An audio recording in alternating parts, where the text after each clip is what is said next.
कौन सा कवि आदिकाल का है? तो आप बताएंगे विद्यापति। संत काव्य व सूफी काव्य कौन सी काव्यधारा के अंतर्गत आता है? निर्गुण। भक्ति काली निर्गुण भक्त कवि है नानक। रैदास किसके गुरु थे? मीराबाई के। संत काव्य धारा के दार्शनिक आधार हैं, आपको बताना है कौन? तो आप बताएंगे उपनिषद और सूफी दर्शन। अग्रदास का सर्वप्रथम संबंध किस काव्य परंपरा से है? तो आप बताएंगे राम काव्य परंपरा से। गुरु नानक देव का जन्म स्थान किस नाम से प्रसिद्ध है? तो ननकाना साहिब, यानी साहब या साहिब भी लिखा आता है। तुलसी का सारा काव्य संयम की विराट चेष्टा है, यह कथन किसका है? तो आप बताएंगे हजारी प्रसाद द्विवेदी जी का है। देखिए, मैं ऑप्शन भी पढ़ दूं, पर मुझे लग रहा है कि आंसर बोलना ज़्यादा ठीक है कि आपको जल्दी से याद हो जाए। रामचरितमानस का काव्य रूप क्या है? महाकाव्य। रामचरितमानस में कुल कितने कांड हैं? तो आप बताएंगे 7 कांड। भक्ति मार्ग का मूल आधार क्या है? तो भगवान का अनुग्रह। निम्नलिखित में से नंददास की कौन सी रचना नहीं है? आपको बतानी है।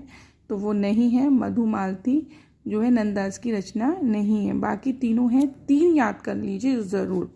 रास पंचाध्यायी, मान मंजरी, भंवर गीत, ये क्या है? नंददास जी की रचना है, लेकिन मधुमालती नहीं है। आप मुझे कमेंट के माध्यम से बता सकते हैं कि मधुमालती किसकी है। मीराबाई का विवाह किससे हुआ? तो भोजराज जी से। जैसी की प्रतीक योजना में कौन सा विषम संयोजन है? तो राघव चेतन गुरु, ये विषम है, यानी ये सही नहीं है। जैसी की काव्य भाषा कौन सी है? तो आप बताएंगे अवधी है। चंदायन के रचनाकार हैं मुल्ला दाऊद, ठीक है। और फिर हम बात करते हैं, 40 प्रश्नों पर आ गए हैं हम। आखिरी कलाम की रचना जायसी ने किस शासक के शासनकाल में की थी? तो आप बताएंगे बाबर ने, बाबर के शासनकाल में। फिर है रीति सिद्ध कवि कौन है? तो घनानंद जी हैं। कठिन काव्य का प्रेत किस कवि को कहा जाता है? केशव जी को। निम्नलिखित में से रीति काल का कवि कौन है? तो वृंद हैं। कवित्व रत्नाकर किसकी रचना है? तो आप बताएंगे सेनापति की।